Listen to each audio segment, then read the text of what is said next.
ना झुका था तिरंगा, ना झुका हिंदुस्तान, कुर्बानियों से लिखी गई आजादी की पहचान। 15 अगस्त एक तारीख नहीं बल्कि उस संघर्ष की कहानी है जिसकी कीमत देश के लाखों लोगों ने चुकाई। एक वक्त था जब भारत अपने फैसले खुद नहीं ले सकता था। फिर आया वो दिन 15 अगस्त 1947, तिरंगा लहराया और भारत ने अपनी किस्मत खुद लिखनी शुरू की। लेकिन दोस्तों, आजादी की कहानी सिर्फ 1947 तक की कहानी नहीं थी। ये कहानी है उस भारत की जो 1947 में चुनौतियों से जूझ रहा था, जो 2026 में दुनिया के साथ कदम मिलाने की कोशिश कर रहा है और जो अब 2047 में आजादी के 100 साल पूरे करने की तरफ बढ़ रहा है। लेकिन सवाल सिर्फ ये नहीं है भारत आजाद कैसे हुआ, सवाल ये है आजादी के 80 साल बाद हमने क्या हासिल किया। और उससे भी बड़ा सवाल 2047 में हम भारत को कहाँ देखना चाहते हैं। तो चलिए आज इतिहास को सिर्फ पढ़ते नहीं है, उसे एक कहानी की तरह समझते हैं। 1947 से शुरू हुई इस कहानी में संघर्ष भी है, कुर्बानी भी है, बदलाव भी है और एक ऐसे भारत का सपना भी है जिसका अगला अध्याय अब हमारी पीढ़ी लिखेगी। कहानी शुरू होती है उस भारत से जब देश हमारा था लेकिन फैसले हमारे नहीं थे। ब्रिटिश हुकूमत का शासन था, भारत के संसाधनों और अर्थव्यवस्था पर अंग्रेजी नियंत्रण था, लेकिन गुलामी जितनी गहरी थी, आजादी की चाह उससे भी ज्यादा मजबूत थी। 1800 में अंग्रेजी शासन के खिलाफ बड़ा विद्रोह हुआ। ये संघर्ष सफल नहीं हुआ, लेकिन एक बात साफ हो गई थी, भारत की आवाज को हमेशा दबाया नहीं जा सकता। धीरे धीरे आजादी की आवाज देश के अलग अलग हिस्से में पहुंचने लगी। किसान जुड़े, छात्र जुड़े, महिला जुड़ी, आम लोग जुड़े और देखते ही देखते आजादी की लड़ाई एक आंदोलन से जन आंदोलन बन गई। स्वराज मेरा जन्मसिद्ध अधिकार है और मैं इसे लेकर रहूंगा। लोकमान्य बाल गंगाधर तिलक का ये नारा उस दौर में लोगों के भीतर स्वराज की भावना को मजबूत करने वाली आवाज बना। मतलब साफ था, भारत का शासन भारत के लोगों के हाथ में होना चाहिए और आजादी की लड़ाई एक नए मोड़ पर पहुंचने वाली थी। फिर कहानी में आते हैं महात्मा गांधी। गांधी ने आजादी की लड़ाई को आम लोगों से जोड़ने में बड़ी भूमिका निभाई। उनका हथियार था सत्य और अहिंसा, असहयोग आंदोलन, सवर्ण अवज्ञा आंदोलन और फिर नमक कानून के खिलाफ डांडी मार्च। सोचिए, हाथ में हथियार नहीं, सामने अंग्रेजी हुकूमत, लेकिन एक मुट्ठी नमक पूरे साम्राज्य के कानून को चुनौती दे रहा था। फिर आया 1947 भारत छोड़ो आंदोलन। गांधी का संदेश साफ था, करो या मरो। देश के कोने कोने में आजादी की आवाज तेज हो गई। करो या मरो ये सिर्फ एक नारा नहीं था, ये उस समय की बेचैनी थी, एक ऐसी बेचैनी जिसके सामने अब अंग्रेजी हुकूमत को भी समझ आने लगा था कि भारत को हमेशा गुलाम बनाए रखना आसान नहीं है। लेकिन आजादी की कहानी सिर्फ अहिंसा की कहानी नहीं थी। इस कहानी में एक तरफ गांधी का रास्ता था तो दूसरी तरफ क्रांतिकारियों की आवाज। भगत सिंह, राजगुरु, सुखदेव, ऐसे युवा जिन्होंने अपनी जिंदगी देश के नाम कर दी।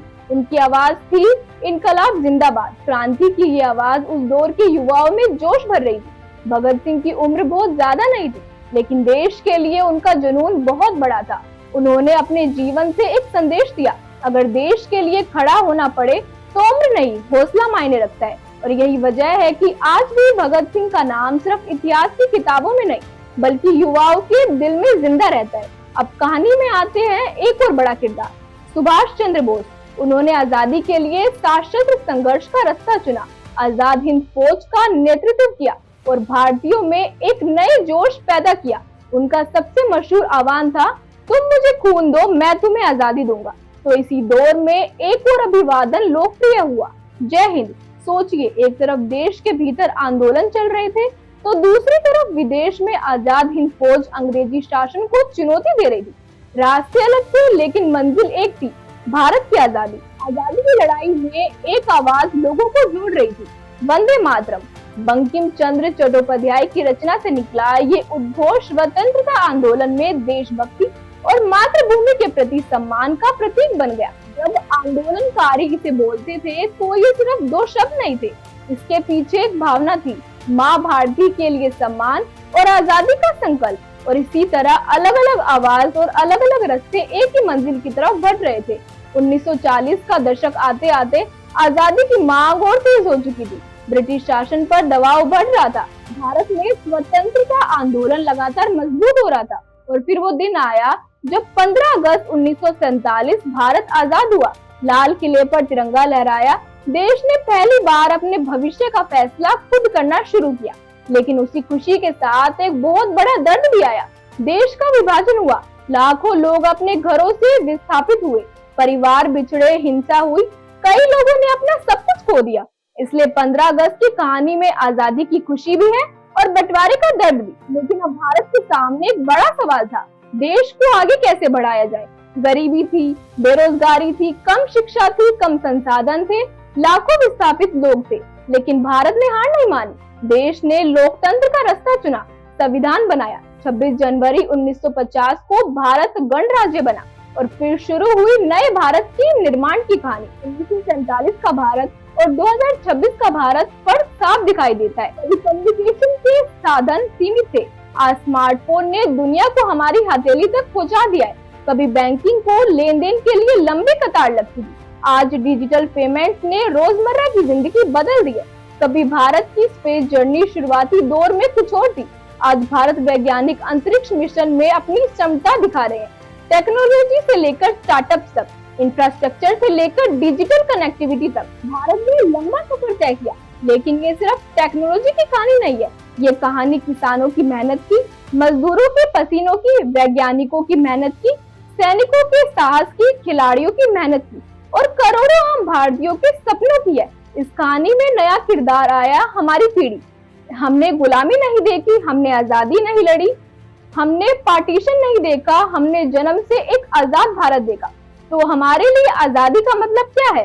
अपनी बात कहने की आजादी, अपने करियर चुनने की आजादी, अपने सपनों के पीछे जाने की आजादी। लेकिन यह एक बात समझनी जरूर है, आजादी सिर्फ अधिकार नहीं, आजादी जिम्मेदारी भी है। अगर हम बात कहने का अधिकार है तो दूसरे की बात का सम्मान करने की जिम्मेदारी भी है।